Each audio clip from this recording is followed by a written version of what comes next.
Welcome, one and all, throughout time and space for this new episode of Weebs on the Weekends, the podcast where we break down the anime news highlights of the week and give a retrospective look at an anime that premiered 10 years ago. Today's episode will be the first of a series where we welcome the perspectives and opinions of special guests concerning a particular focus of a series of the guest's choice.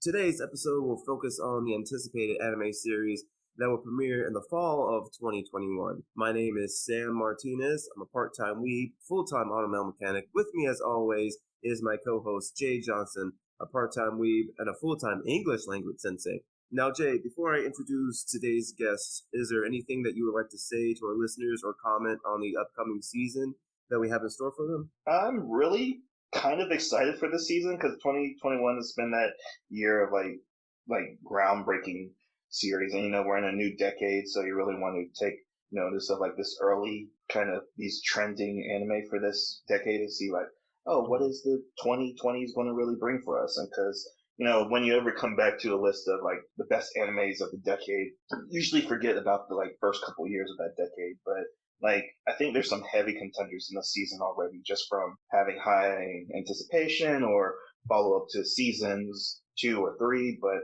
I'm looking forward to it. Oh no, same here. Just exactly as you said, a lot of interesting anime that I had forgotten about or didn't know existed. And it's been very, very interesting with the conversations that we've had leading up to this point. So without further ado, I'll go ahead and introduce our guest that we have today. Today's guest will be appearing in one of our episodes later on in the series. There he'll get a lengthier intro, but for now, let's just say he's put me on a new anime that hopefully him as well as you, Jay, will no longer be mad at me for, because I finally finished it and have an opinion on it. But without further ado, for today's episode, we have none other than our Guardian de Raito to Justicia, Jarrod. Welcome back. Thank you. Good to be here. I'm so proud that you finally finished Outlaw Star. Oh my goodness. It's gotta know the classics. I guess it's like one of those things. It's like, if I had to suffer, you have to suffer too. Otherwise, you can't be one of us. Listen, man, somebody has to keep the gates, I don't know. I feel like it's one of those things where you have to be a certain age to really appreciate it. And it also seemed as though like they were planning it as they were writing it too. Because was Outlaw Star an anime original, or was it a manga based? To be honest with you, I do not remember. Same here. No idea. Oh my goodness. We did our due diligence on that one, but no, that's again been a fun introduction to that, and hopefully your next suggestions that you guys got me, I won't be so negative about it. But yeah, like again, it's good to have you back, Jarrod. Do you guys have any interesting anime news or thoughts that you guys want to go into before we go into the nitty-gritty of the anticipated anime? I'm ready to dive straight in. Same for me. Ooh, okay. Oh, we can just go ahead and go straight in then. And just like always with our lists that we've done, well, before we go into that, Timecodes, description, box, diddly deuce. All right.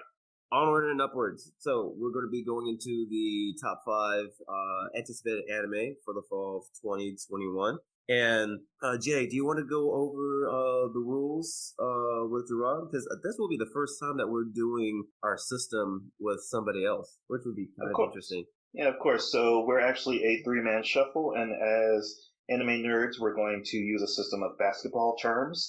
So as we have our list, we have our top 5. So if we have a system called Kobe, Yeet, or Bench, Kobe is when the spots on each other's list share the same spot. So if my 5 is Jarrod's 5 or Sam's 5, then the other 2 parties will say Kobe. If it's a Yeet, it means it's farther up on the list. So if my 5 is your number 3 or 2 or 1, you say Yeet. And if it's a Bench, means it's completely not on your list. when I say my 5. So that's our system. It's a 3-man shuffle, so taking it one spot at a time to see what holds importance and like prioritizing new anime. There's seasons or new seasons coming up for the fall season. So I prioritize new anime over, new seasons because, if you're a fan of a previous season, then of course you're going to watch the follow up. So we wanted to talk about a wide variety of anime coming out this season. So, Sam, who do you want to start off with? Yes. Our guest? Yes, we'll go ahead and we'll start off with Jarrod, and we're going to start off with our number 5 slot. So, just like what Jay had said, just give us the title of the anime, depending on where it is on our list. We'll see what we can do the summary and our thoughts on it. My number 5 would be Platinumend. Oh, that's a short yeet for me. What about you, Jay? That's a giant yeet for me. Okay, so we'll I guess we'll save it for when it gets to Jay or when it gets on my list. But that's good to know that it has caught your eye, Jarrod. And so we'll go on to Jay's number 5. All right, cool. So my number 5 is actually the Faraway Paladin. Oh, that's a bench for me. I'm not gonna lie, it would have been my number 5 if not for my number 4, but I benched it. I had to bench it. Okay, that makes sense. Yeah, so it made my list on the basis of not really having any, I guess, the source material is like really new. So this is not its original property, but it's based off a light novel series that's a fantasy and adventure story, which has a manga adaptation that came out in 2017.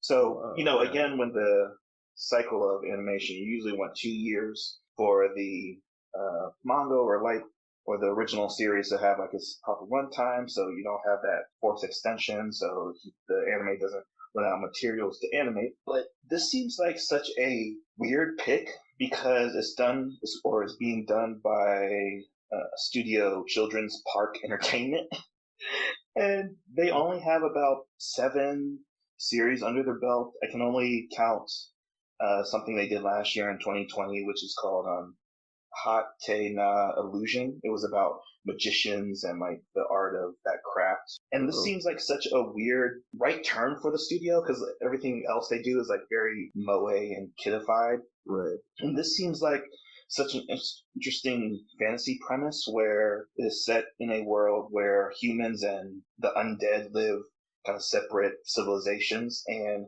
in this one city of the dead, there is a human child being raised by an undead priestess, a warrior king, and a sorcerer who basically pass on their knowledge to the boy as he's being raised. And in the premise, it says that he's going to encounter gods of good and evil on his path to be the paladin, which is such a weird D&D class because it depends on the character's faith, essentially. Faith equals power. Yeah. And I haven't really ever seen that really explored in anime before. Like, how do you quantify faith? And maybe I'm going way too deep into that, and maybe I'm like reading between the lines, but I think it has enough of an interesting premise, same with like a studio really not known for anything, to like grab the source material and say like, oh, we're going to make this into something. And I looked at some of the chapters of the manga, and the work is like really eye-catching in its monster design and its power system. So I'm excited enough, and it just breaks my top 5 for the season. I know, like, as you had mentioned earlier, the premise was very interesting to me in the sense, like, I've never really thought or heard of a paladin class, like, having roots in undead culture. And I guess, like, the closest thing to that I've seen in anime so far is probably in Slime's newest season. I forgot what the name of the princess, Majin, I forgot what her name is, but it's like Benimaru's sister, where essentially she has to fight an undead dude, and it turns out like she has holy magic, essentially the other coin to his the other side of the coin to his power set. So it was very interesting how they had talked about faith in that regard and how he was unable to use holy magic, but she was able to do so, even though she was a monster. So if you hadn't seen that episode yet, that's a pretty interesting take on it. But Gerard, you said that this had caught your eye too. So it did catch my eye. I watched the previews. I looked at the summary. It felt like it could be something, but because I had my number 4 and platinumend kind of reminded me of Future Diary, I had to put it at number 6. It almost made the cut. But because of how strong the other contenders were, it just didn't make it. Okay.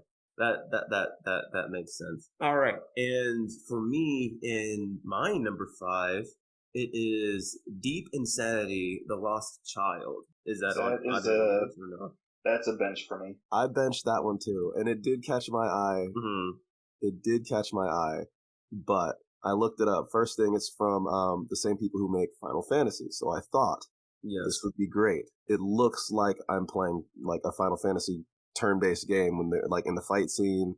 The story, it seems like kind of a bit jumbled, but I mean the animation seemed kind of like they're always going to have good animation, but it just didn't make it for me. I would say, like, especially as I describe it, like it reminds me of another anime, one that we, being Jay and I, had reviewed in the past. It reminded me of See the Power of Money, where a little bit like how you talked about Paladin, where it had potential, but then it sort of fumbled in the middle of it. And it seems like with this one, in my opinion, it had potential as well. Essentially, for the listeners who don't know, the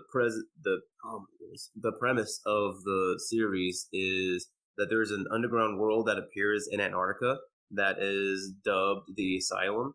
And not only do creatures come out from the new quote unquote world, but there's also an illness that appears known as Randolph syndrome, where people get hysteric and then soon go into a deep comatose state known as the undying sleep or something along those lines.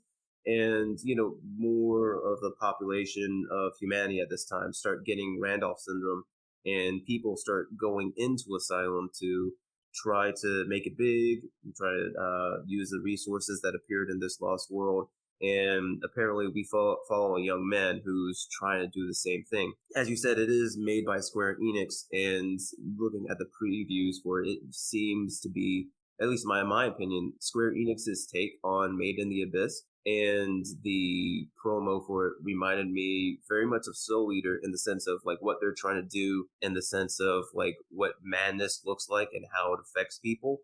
And it also does, again reminds me of See the Power of Money, and it reminded me of like the potential that C had, and hopefully with Square Enix they'll be able to do a little bit better with that. So, Jay, did you have any thoughts on this series before we go on to our number 4? Yeah, I just left it off. I benched it because of another one on my list kind of takes up that kind of same vibes that I got from it. So we'll talk a little bit about my one that's kind of replacing this one. I just had to pick one or the other, and I picked another. Let's go on to our number 4, and we'll start off with Jay this time. So, Jay, what is your number 4 in your top 5 list? Oh, that's interesting. All right, so my number 4 is called Blue Period. Oh, that was a bench for me. What about you, Jarrod? It's a bench, but it did look interesting. Okay, good. I'm glad it looked interesting because it's weird that I haven't seen a lot of slice of life seinen before, and seinen again is that demographic of older male audience. And like already looking at the PV or the preview, you kind of see that just what that means is that the high school student is already angsty, they're nihilistic, they're like, oh, life doesn't matter, and like, I'm already the best at everything, and I'm kind of set into my ways, and he's like, then he discovers like a passion, and like, that's happened before in other anime, that they like, oh, find creative pursuits, and like, oh, can I actually do this? And again, trying to explore more of like the Japanese sense of being a salaryman and like being the pillar of your family, and then you have something like Blue Period where it's basically pushing forward the idea of expression through the arts, which again isn't something that's really readily seen. It's more of like there's a lot of across cultures like disvaluing arts, and I wanted to see this because it's based off of a manga series that came out in 2017. It has like good like 10 or 11 volumes. So with that kind of backing and like, you know, whenever a manga adaptation comes out of the, comes into like the front viewing for the anime community, the manga supporters are always like, yeah, you should have been reading this like 5 years ago. And it's also been licensed by Netflix, so it's probably going to get the most exposure that it can. And the other thing that really caught my attention was that the script, and I want to talk a little bit more about script writing when it comes to anime, but for right now, the scriptwriter for this series also did A Silent Voice, which is a really beautiful meditation about depression and social pressures and expectations, as well as Girls. Is it Girls Una Panza? I don't know if my German is good, but it is from the scriptwriter that did both of those series, as well as Seven Arcs, which did RT last year. I think that was the anime that you introduced me, Sam, about basically a female artist that's going through like the Renaissance period, and like she's being disvalued as an artist just because she's a female, as well as Over the Moon for You that came out last year, which was a really good cutesy moe story. But it's a story of, you know, being a high school student, slice of life based off of a manga, so it had enough interest to push it into my 4th spot. Okay. And as you said before, we hardly do get anime on about Japanese people essentially focusing on them and not necessarily focusing on what they can do for their family. So as you said, it's a bit of a Western take, and it's also interesting too because it seems as though he, being the main character, is focusing on Western stylized art and not necessarily focusing on the Japanese, what Japanese traditional art looks like. Jarrod, being somebody who dabbles in the art himself, what did you think about the promo? Because you said you did look at it.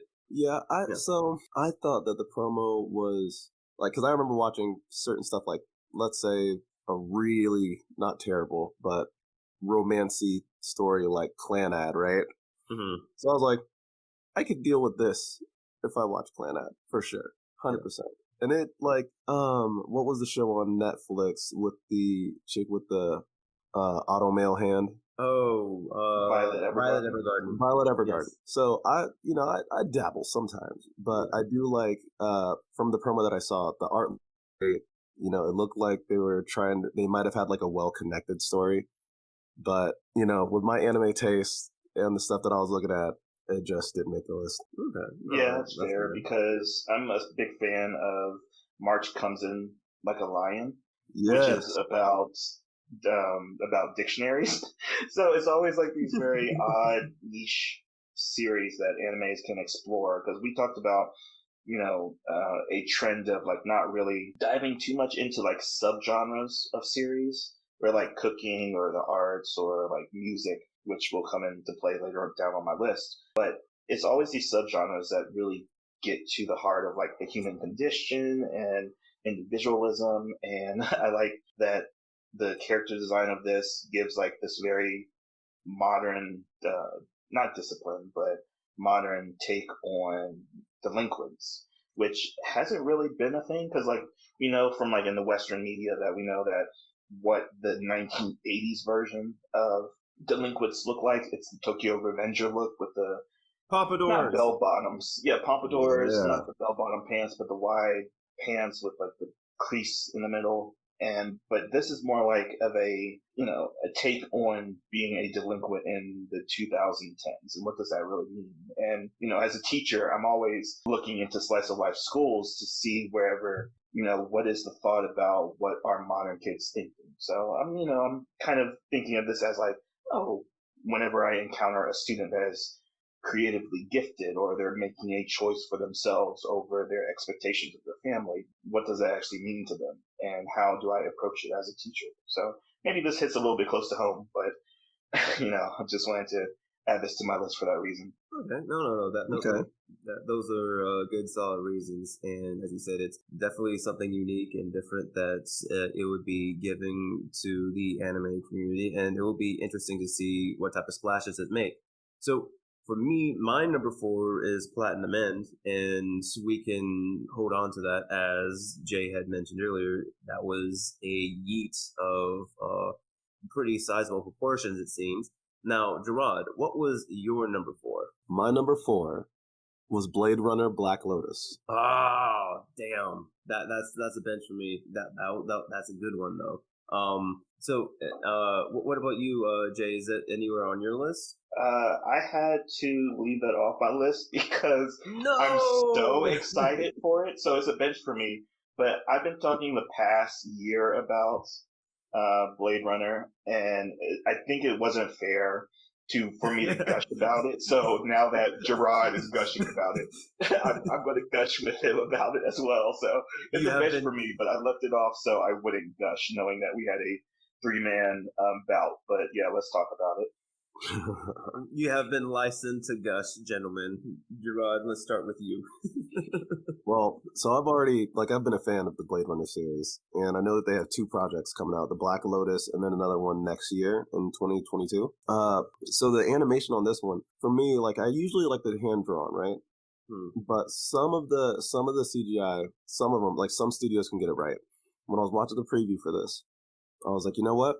I can get behind this. I want to say it's the same kind of animation that they did for the newest Ghost in the Shell that was CGI. It was around that same kind of look and feel. Okay. And I was like, okay, kind of seamless. It has a Jason Bourne type vibe to it. The main character lost her memory, has a unique set of skills. It has to go through the whole gamut of trying to figure out who did what to her and how she ended up there. But it kind of it reminded me of the Bourne series a little bit in the Blade Runner setting. So I had to put it on here. No, that'll be interesting. Now that you mention it, it sort of reminds me of Deus Ex a little bit. I could see it going in that approach. But Jay, do you agree with Jarrod in his assessment? Yes, because again, it's one of those series that I was first in line, but I was waiting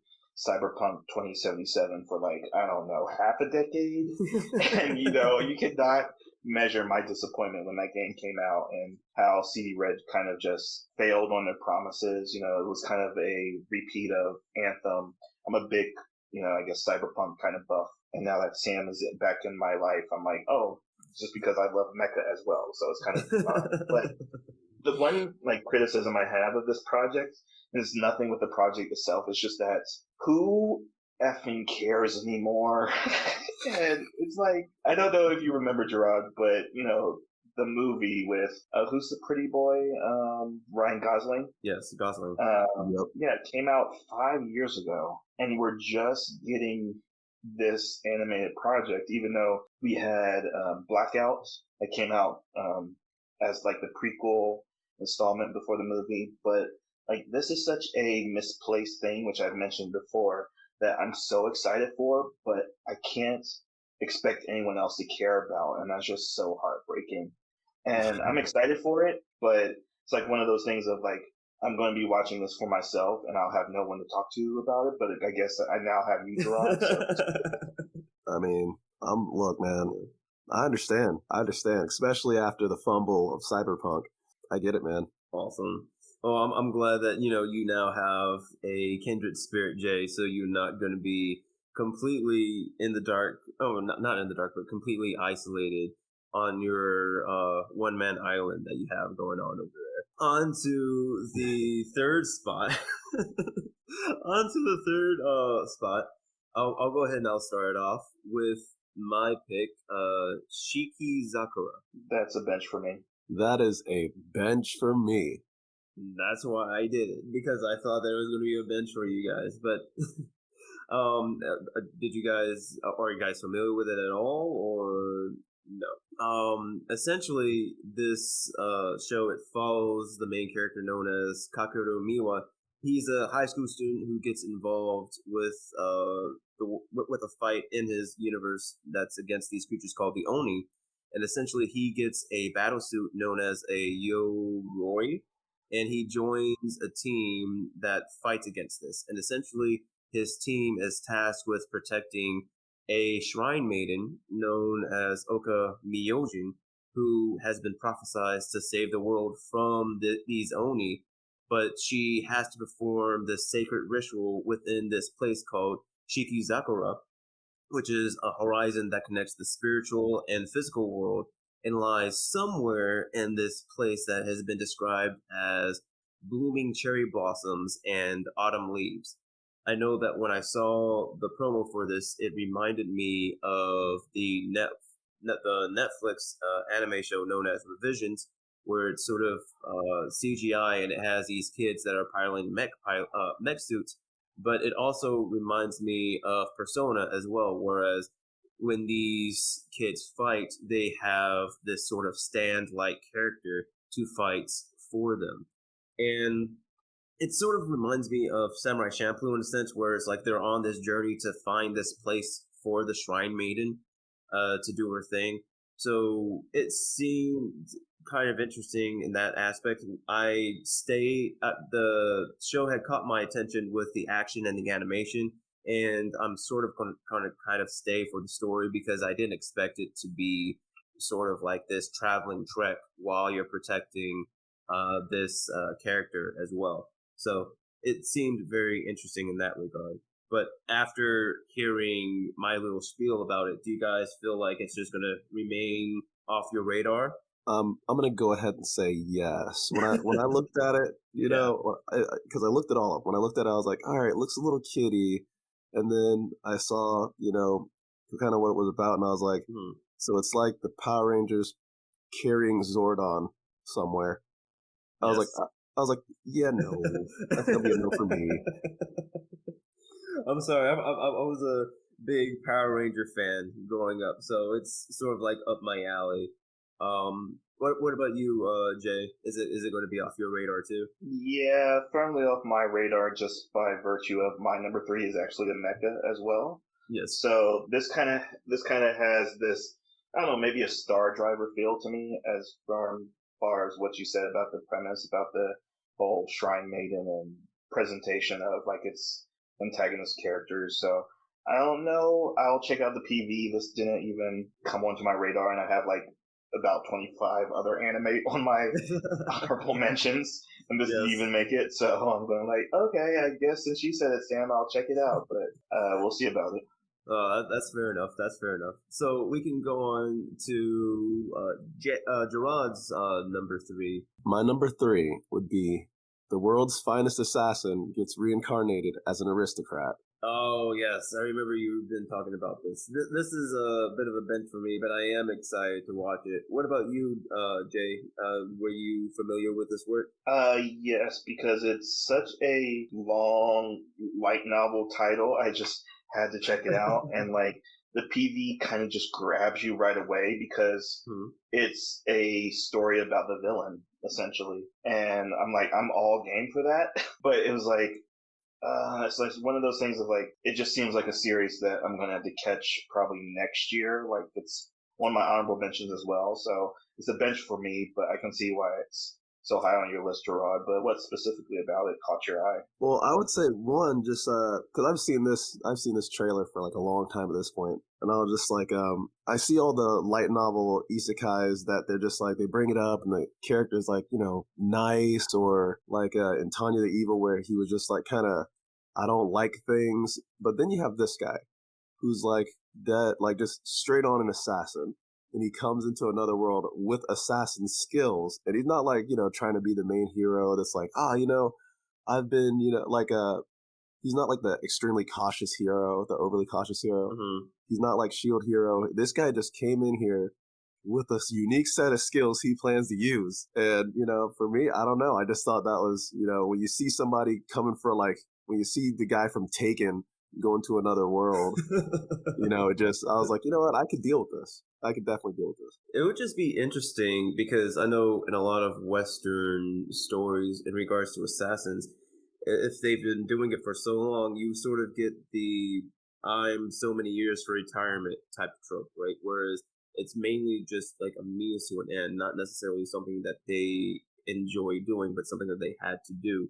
So it would be interesting for me to watch Assassin to see Assassin reincarnate, to see why he chooses to go back into that line of work. I mean, is he sort of like the Iceman, where he is just a sociopath, where he can disjoint himself from his work and continue doing it, or if he has some sort of fascination with killing, things of that nature. But yeah, it's really interesting because like even in the PV, you get like introduced to this goddess character as like a better Aqua, essentially for Konosuba, and like yeah, I'm going to hire you to kill the hero of this world, and even from that base premise, you know that if you're in an isekai story, like the hero is overly powered, overly cautious, whatever, like he's going into a situation, like he's basically accepting a job of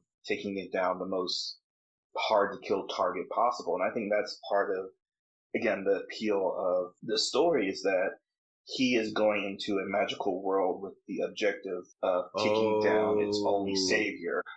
Okay, and okay. I I think didn't know that's what that. Jarrod Oh, is getting okay. Okay, because I was a bit confused because I hadn't seen the PV. I'm sorry, Jordan. I didn't do the series due diligence because I know you've been talking it up to me, but like when I heard about it, I thought the premise was, oh, he just gets reincarnated and goes from there. I didn't know that he was reincarnated with intention.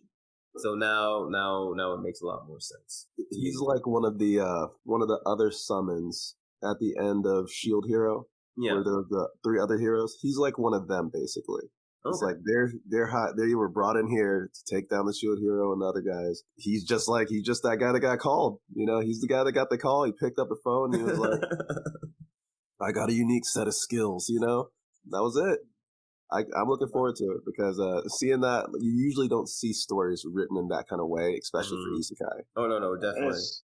And it's taking a page out of the jobless reincarnation because he gets reincarnated with his full memories, but he's a baby essentially. Like he does the whole I have to grow into my full capable assassin body. So he's actually born into a household of assassins, and even in the PV they're like, oh, I gave birth to a male, so now he's going to have this title. He's going to carry on the family's name as being one of the world's greatest assassins, and that's kind of why the goddess is like being so strategic about it. And I do like the comparison to Tanya the Evil because of the role that God plays in that series as well. So even if it's just centered on him, there's always that divine intervention. It's going to be like competing comparisons between maybe potentially other heroes, and like how far will you get behind like the villain character? How far do you want to see that this guy is going to succeed or change or come to the good side or maybe turn on the goddess? So there's a lot that the series can really dive into, and as Jarrod said, it's a light novel series, so it might be predictable, but it at least got my honorable mentions.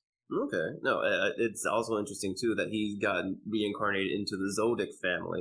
So, like you said, that's very, very interesting that he has like everything at his disposal to do what he was essentially reincarnated to do. So, Jay, let's go on to your number 3. All right, so maybe I'm alone on this as well, but my number 3 is Megaton Muashi. I am not familiar with that. Are you, Jarrod? Not off the top of my head. Okay, so a bench for both of you. All right, good. Yes. So, very, very interesting project that this is actually going the same direction that Gundam Age did. That this is a video game or an anime based off a video game series done by Level 5. Level 5 is the game developer that also did the Gundam Age video games, and why Sunrise kind of co-produced Gundam Age with the game developer to make the game as well as the anime. And this is a mecha school series where it's set in a world where 99% of humanity has been wiped out, and oddly enough, that the rest of humanity's minds have been wiped of that fact, and they basically live in these like bubbles of ignorance to like the war that's going on outside of them. And I was like, oh wow, this is Big O, the Matrix, Battlestar Galactica, and it's such an interesting premise because out of these like bubble or this like bubble town that young pilots are pulled from the populace, and they're like they have their memories reversed and like, oh yeah, you've been living your life of ignorance, here's your memories back, and now go fight a war. And that is such a great turn on the mecha genre, because part of being a mecha pilot, especially how Sunrise presents mecha pilots, is that the whole point of it is that you are saving humanity, but humanity knows you are fighting a war, and the world is ignorant of that fact. So this is a Studio OLM production, and I knew Jarrod, specifically for you, they're the studio that did Berserk, so maybe that'll get you hype for this as well. But they also did earlier this year Odd Taxi, as well as this season's Komi Cannot Communicate. So they're a pretty diverse studio, going from like this adult satire of like BoJack Horseman and Odd Taxi. They're also responsible for most of the Pokemon movies. So when they're I'm not sure how to feel. Right, exactly. So it's like they did Berserk in the 90s, and now they're mostly known for the Pokemon movies. And now they're doing this mecha with basically a Big O Matrix kind of vibe to it. So it's so high on my list for all these reasons. Again, me, a closeted mecha fan. I don't know if I could keep saying that since apparently like mechas is just on my list now. Just accept it entirely. Yeah, I'm just going to stop talking about it. I'm going to stop pointing to it. But the other good thing about the series is that it's from the director from Gundam Age as well. So not only is it from the game developer, they also got the person responsible for Gundam Age involved as well, which I've talked about Gundam Age in like the future episode. Mm-hmm. Some future Jay will be talking about this, but the script writing in Gundam Age is really on point, especially how they endear you to a very specific character in that series. So if you go into the PV, they kind of had this Pacific Rim kind of mech design. They're like big and bulky, and you know they have like the assembling the mecha scene in the PV where like you know you're attaching the arms and you get this view of the invading forces. So you kind of get this Battlestar Galactica kind of Cylon destruction scene, but then add that on top of the Big O comparison of these people having amnesia and living in these closed cages, essentially. So, like, put all that together, and you got it at my number 3 spot. Oh my goodness, that's a great description. I feel like that needs to be on my list now. I feel some sort of way for not having that on my list. I'm glad that you did bring that up. So I'm glad because, you know, last season you didn't know Star Wars Visions was going to come out. So this is just one of those cases. So we can go on.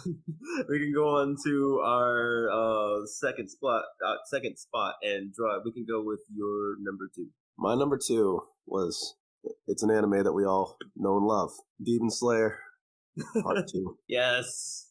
Oh my goodness. That's a bench for me because I was trying to put the newer anime on my list, but I do plan on watching Demon Slayer as it comes out. What about you, Jay? Yeah, it's a bench for this exact same reason. And oh yeah, we should have talked about. Well, maybe we can talk about it now. But the news that the Demon Slayer movie is being turned into 7-episode miniseries, essentially. So this new season is part of the Entertainment District arc, but then there's also going to be a release of the Demon Slayer movie as a 7-part miniseries, I guess, essentially, or conversion. So, Jarrod put it on his list. So why specifically Demon Slayer? Here's my thing. So I watched the movie, love the series. The animation that they're going to be doing for the movie part, that's going to be 7 episodes. They're including a little bit more of the backstory of Rengoku, some stuff that, just like a couple extra scenes that weren't in the movie, etc. Fleshing out his character a little bit more, because honestly, if he doesn't exist very long, it kind of takes away from the character, even though it was a very impactful movie, but it is very quick. Beyond that, I finished the whole manga already at this point, and I really enjoy the story. Adding on top of that, the animation is what I'm actually looking forward to the most, because it was probably one of the most well-animated series this past year. So I'm hoping to see some more beautiful scenes in this one. That's mostly, I appreciate the art in this series. Those are great reasons, and I'm glad that you had mentioned it too, because I saw the trailers, the promos for it. I was a little bit curious because, at least what I had saw, like the announcement for it, they didn't have the subtitles up, so I didn't know if it was going to be, as Jay had mentioned, if they were going to be OVAs or if they were going to be just like a continuation of within the current season. And so, like, it would be good to, like you said, get a little bit of more background on Rengoku and see him essentially get issues to go on the Mugen train. So we get to see him outside of, I guess, work a little bit, or at least outside of that scene with the other Hashira, and where they first meet Tanjiro for the first time. So again, getting that exposure of Rengoku, like, out of that particular situation, or not situation, but that other scenario, would flesh out his character that much more and make people love him all the more.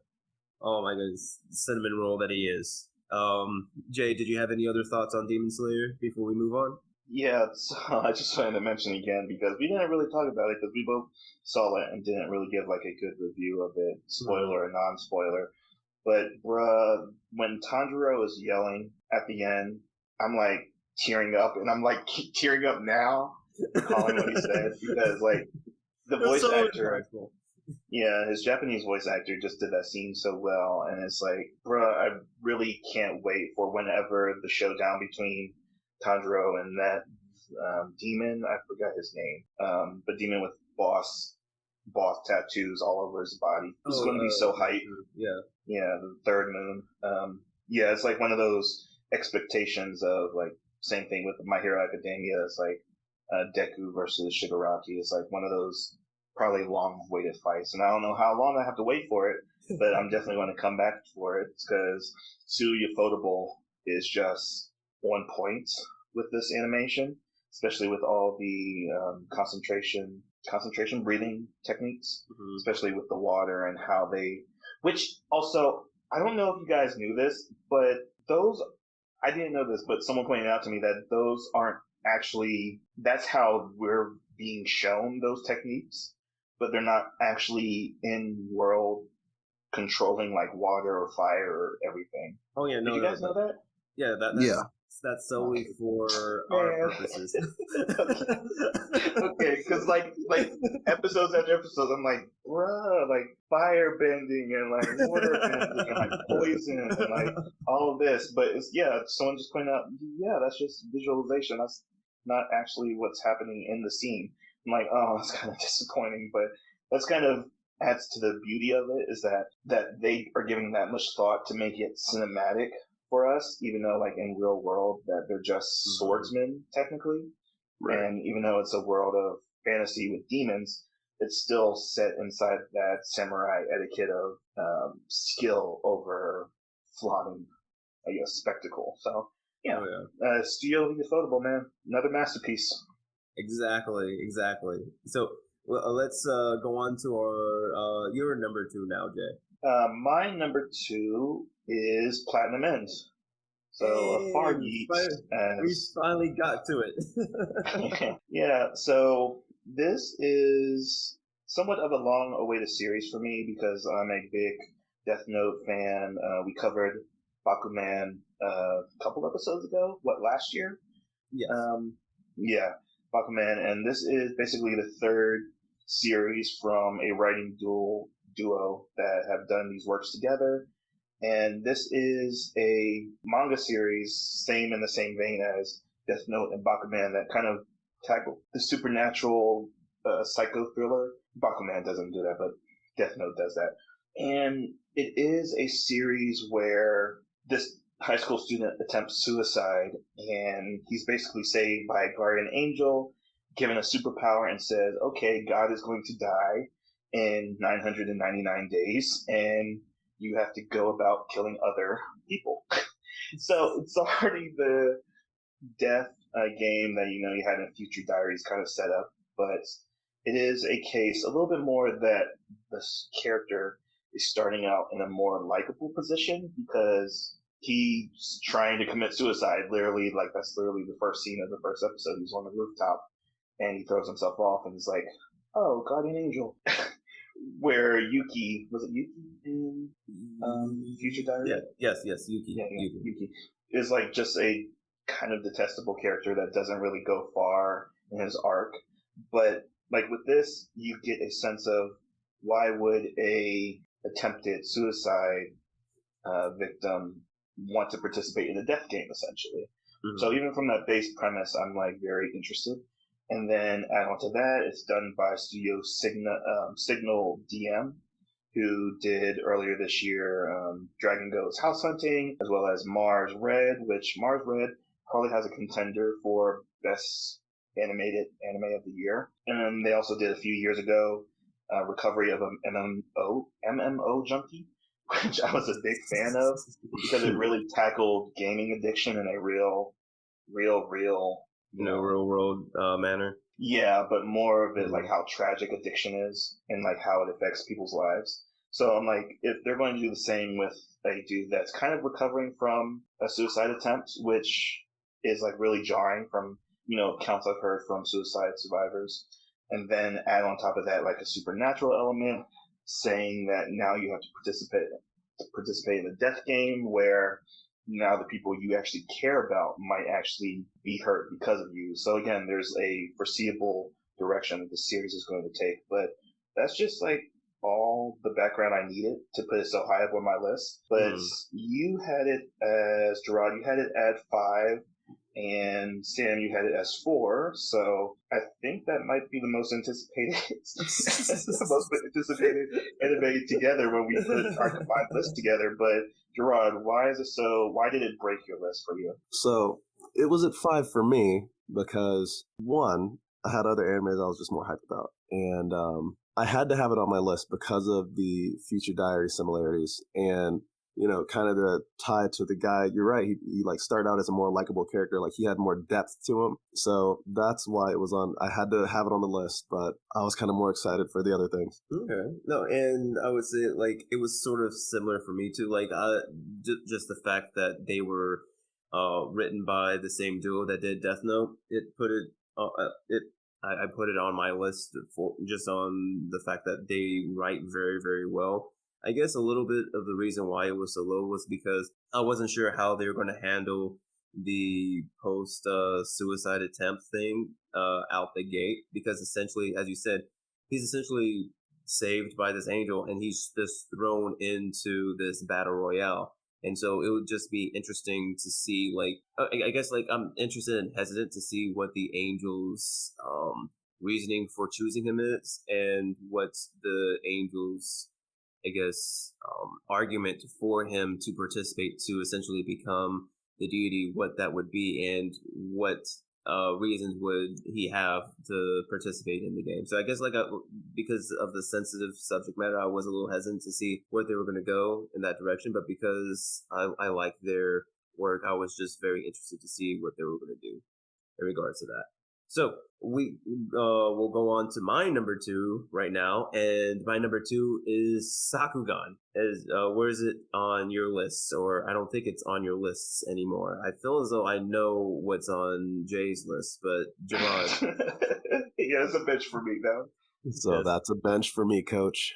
All right, so I'll just go ahead and give a quick little spiel on Sakugan. essentially in the future, human kind is living underground, and outside of their colony, it's known as the quote unquote labyrinth, and people who go and explore the labyrinth are known as markers. And we follow this young upstart known as Memumpu. Her name is very, very unique. Memumpu, and her go into becoming a marker, and she is palled with her father, Gagumber, who was a marker, and he's essentially mentoring her to become a marker. And the reason why I chose this is because it feels like an amalgamation of Decadence, Main and Abyss, and as I was reading the series, it seems like they're throwing Gurren Lagann in there because they have a quote in there, essentially, if there is no path, then dig one. It just exudes, bursts through the heavens with that sort of quote. So I'm very excited to see what that series is going to do for us. And now that we have that, we can go ahead and go with our number ones. And Jay, we'll start with your number one. Okay, thank you. So, I wanted to talk a little bit about your number two pick because it is an honorable mention on mine because of everything you said about. We talked about Usagi Drop recently about the father-daughter dynamic and how well it can be done, and like you said, it's feels like the Made in Abyss comparison is warranted. And that's kind of heartbreaking because I like seeing children in danger. But it's something else when it's, literally like a father and daughter pairing because, yes, you want to see, I guess, kind of like the Somali and the forest spirits, but it's a thing of like that extra layer of tragedy if a father takes his daughter into a dangerous situation.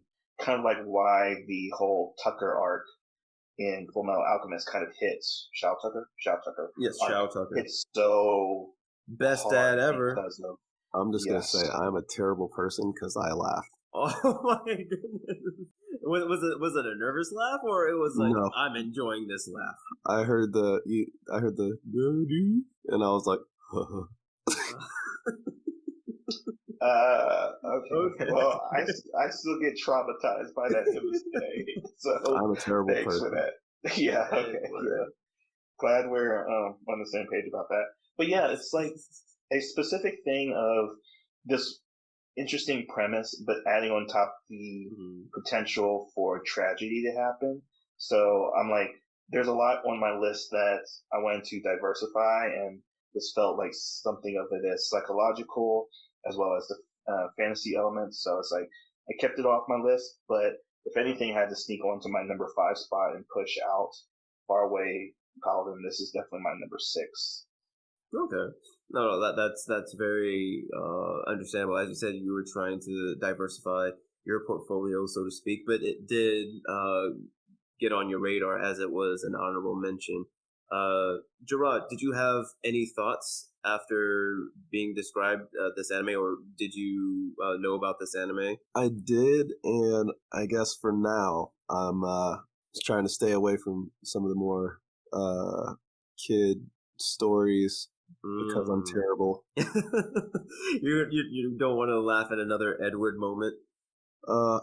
It's more like, so I like how could I explain this? I like Black Air Force activity, like if you're walking in here, I want some Tokyo Revenger, type it. Like I want Mikey the first time you meet him, Yes. Like I want that. Like when you enter Vinland Saga, there's this guy that's dead hanging on the main character's boots, basically.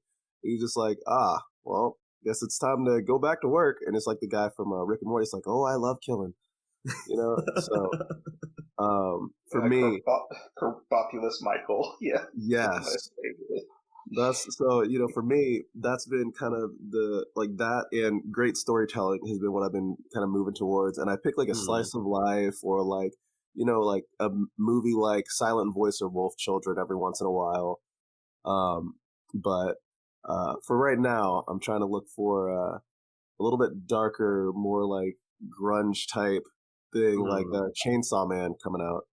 Oh yes, exactly. Was No, that's not this. That's not this season. Yeah, it's the next one, isn't it? Yes, I think so. Awesome. Yeah. So, anyways, back to my number one now is I actually don't know how you pronounce this first word, but it's a musical terminology. So is it taka or taktopdestiny? I thought it was like tact.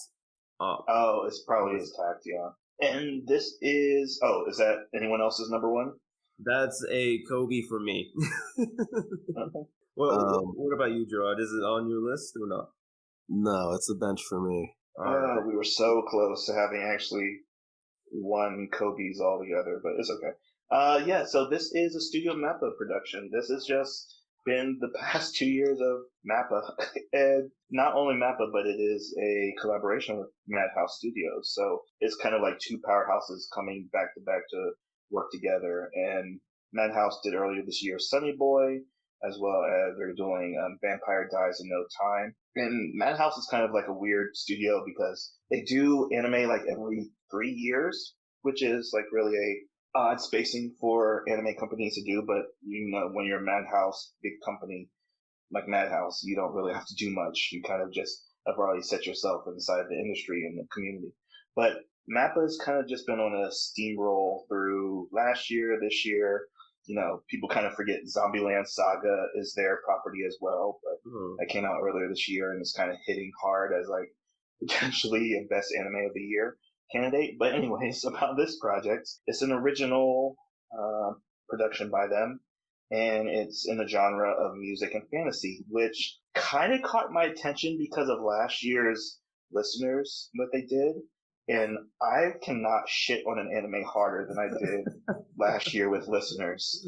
But I feel like Listeners, what it did last year was prove that it's a successful concept, but it was a failed anime because there's been this growing trend of, you know, tackling subgenres in the anime community. So earlier this year was the anime about the two-string guitar. Oh, the Japanese two-string guitar. Forgetting the name. Yeah, I know what you're talking about. At least like the instrument you're talking about. Yeah. Yeah. And the anime is called those Snow White Noises. Snow White Noises, yes. And from 2 years ago, I guess, was Given. The year before was Carol and Tuesday, but it seems like, you know, people are taking enough interest in the creation of music, the production.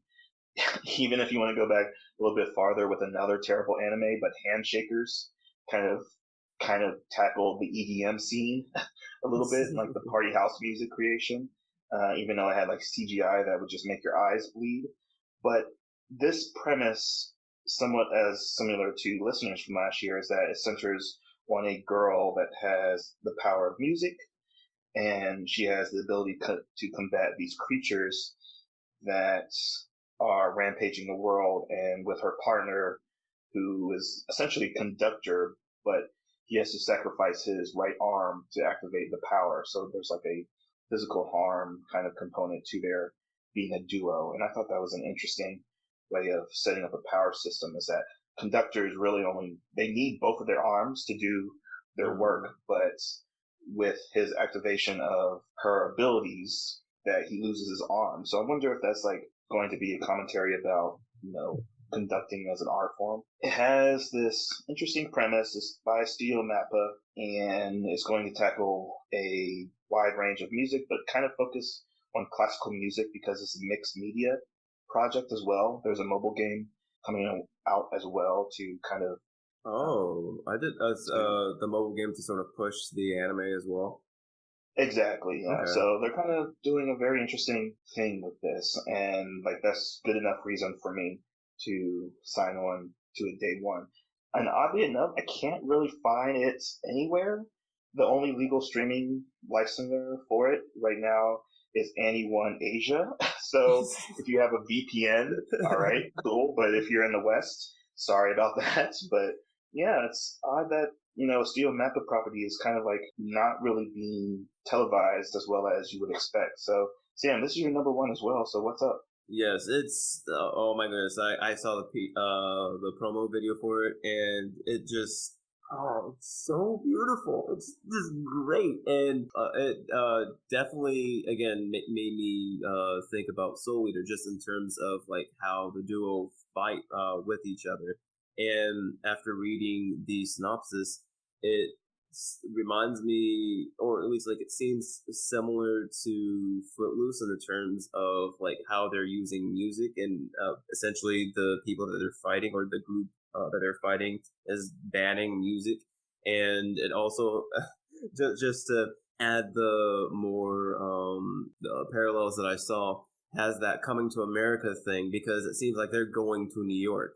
So like it has like an amalgamation of those things in there for me, and again, just like I was just drawn in with the action and, as you said, with the shocking premise of him essentially summoning her or activating her ability with losing his arm. It gives that risk of every time they go into battle, we don't know if it's going to be a permanent thing for him. Like if something happens to her, like is he going to get his arm back, or if she dies, does he lose his arm for good? That sort of thing. So it just has a great mystery box, and I am very, very interested to see what's going on there. Jarrod, were you familiar with this anime before we had named it? Before Jay had mentioned it as his number one. I had read it. It was one of my honorable mentions. Ah, okay. I had to go really against the grain with my number one. Really? Yeah. I'm kind of interested to hear what your number one is then. My number one is Heike Monogatari, or the Heike story. That's one of the Monogatari stuff, right? No, actually. No. So you can tell the difference because it's always like a Monogatari with something attached to it, like Neko, Kizu, that kind of deal. This one is actually just called the Heike story, or Heike Monogatari. Mm-hmm. Basically, a little girl shows that she has kind of predictive psychic abilities to the head of a powerful clan, and she gets kind of brought in. But what she sees, instead of like predicting like great things as a child, is like a future of like civil war, bloodshed, all kinds of stuff like that. Like there's just a lot of violence, and that's all she sees. She's like, this is what we're going to be heading into, right? And I'm just like, just a child having to cope with the crazy amounts of bloodshed that she sees in her future predictions, and the fact that she's like just basically important to a clan for these traumatic experiences, and how like she has to kind of lead them with them, kind of seems like something that'll be interesting to me. Something just random. I figured I'd try to pick something a little bit different, and for me, it's up my alley. It's terrifying for any child to see these things. And I'm just like, you know what? Yeah. I'm here for that. It's funny because after that description, I would think that Jay would be in on that too, because we're talking about children experiencing trauma. And Jay, what's up with that? Was this an honorable mention for you, or did you not know about this one? No, I knew about it, and when I saw Monogatari, I rolled my eyes and kept scrolling. I'm not at that point in my anime life that I want to go anywhere near anything with Monogatari in the name. Yeah. So like you introduced me to Katanagatari, which I still say is on my list of defining anime, but the Monogatari series is one of those diverse things you never know what you're going to be dealt. It's something that doesn't really prepare you for itself, and something that, again, talking to, I guess, a Fate fan, it's not always about each installment. It's about which one you are attracted to the most. So when I saw Monogatari, I was like, I know what that's going to entail. And as a seasonal anime viewer, even though we're only talking about our top 5, I'm probably going to watch like 12 series or 12, 13 series, or at least check out the first episode of these series. I'm like, yeah, I don't have time to throw my life away for something like that. I mean, I threw my life away for Sunny Boy this past season, and the headache that was. But yeah, I just scrolled past it and didn't even make my honorable mentions. That's fair. I guess like I scrolled past it too, just because of virtue of Monogatari as well. But with the description that Jarrod had given, it I definitely am interested. So if anything, I'll probably give it the 3-episode test, and if he ends up loving it, I probably would, like, when I have more time to dedicate to it, I'll probably watch it. But if he ends up hating it, I'll probably drop it. So we'll see where it goes there. And with that, that's all of our lists there. And Jarrod, what we normally do near the end is we try to make a combined list of anticipated, or make a combined grouping list at the end. So I have or at least a little bit of our commonalities here. And that's what we normally try to do, is we give the commonalities priority and try to ascertain which should go in which spot. But before we do that, Jay, do you think that we should do a quick recap on all of our lists, or should we just go straight into making the group compilated list? Yeah, I'll go through my 5 real quick. So my number 5 is Faraway Paladin, 4 Blue Period, 3 Megaton Muashi, 2 Platinumend, and 1 taktopdestiny, or taktopdestiny. All right, awesome. And Jarrod, if you would go through your list too. My number 5 was Platinumend. My number 4 was Blade Runner Black Lotus. My number 3 was The World's Finest Assassin gets reincarnated as an aristocrat. My number 2 was Demon Slayer, and my number 1 was Heike Monogatari. Awesome. And my 5 are as follows. Number 5, Deep Insanity, The Lost Child. Number 4, Platinumend. Number 3, Shiki Zakura. And number 2, Sakugan, with number 1, taktopdestiny as well. And I've been compiling the list so far throughout our talks, and I'm thinking that the ones that should be on our list for sure are Takt, Platinumend, Black Lotus, and probably Megaton. But what are your guys' thoughts on those? There is so much uncommonality on these lists. I will defer to whatever you decide, Sam. I will say Platinumend, we all kind of agree, is a pretty decent one, right? Yeah. And then you guys both had your number 1 is the same. That's pretty high up, so that has to be on there, right? What were the other thoughts? Demon Slayer. I think Demon Slayer, by virtue of being Demon Slayer, should be one there as well. Exactly. So, like I said, right now I have, at least like on the list, I have Demon Slayer, because as we said, it's Demon Slayer. Takt is the one that both Jay and I like, or had at our number 1. I have Platinumend in our number 3 spot, which is the good middle ground.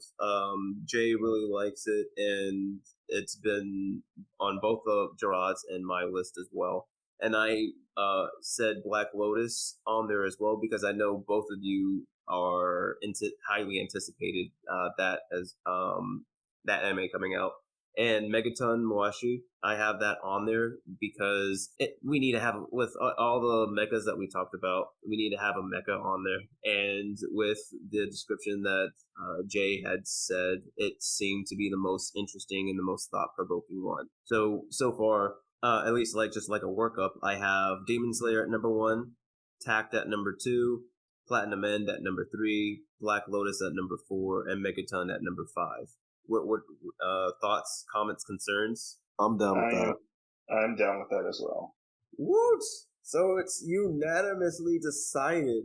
This is the group's top 5 anticipated anime for fall 2021. It is Demon Slayer, taktopdestiny, Platinumend, Black Lotus, and Megaton Muashi. Awesome. Jarrod, thank you again for being a guest once more with us. Do you have any comments before we go to Jay's final say? No, I'm good. Awesome. So, Jay, do you have any thoughts before we ask what you have for us today? Oh, yeah, I have a long list of honorable mentions, but I'll go through them real quick. It is Jobless Reincarnation Season 2 is coming out as well, so that's high up on the list. I wasn't going to mention this again. I said I wouldn't, but the creator of Redo the Healer has another anime coming out called The World. Yeah, calls The World and Harem, which is like that's by the same guy. Yeah, so it's by it's essentially the premise of Y the Last Man by Matthew Vaughn. Essentially, virus has killed out all the men in the world, and a dude is put in a stasis chamber, and he's woken up into the future where all the women want him. So it's like Y, except all the women want him, and whereas in Y the Last Man, nobody wants him. So it must be nice being wanted. Yeah.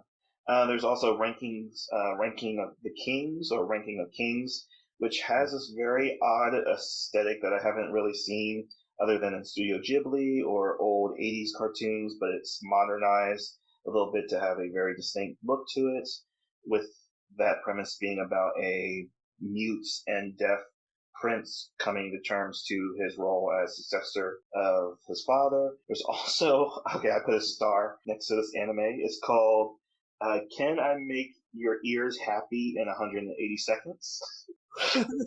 This is being publicized as the first ASMR anime, which I actually don't think is true, because a couple of years ago there was this anime called Pillow Boys. And It was a weird anime about boys just whispering, getting, the reader or, the Y/N to go to sleep. So I put a star next to it because that's such a weird premise for an anime, but whatever.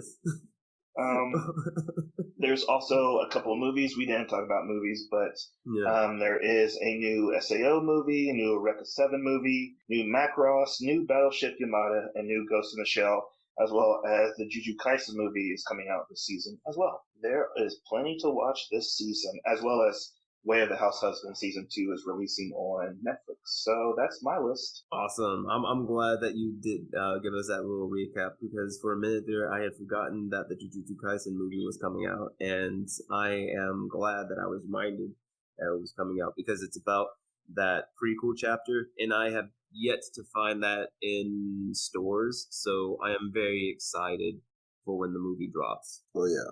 Okay, so with that is all that we have for today's episode in regards to what we anticipate in seeing and watching in the fall of 2021. And with that, we'll have Jay close us out. All right, so as we all know, or another lesson from your favorite English language sensei, that fall is a 4-letter word. Spell it F-A-L-L.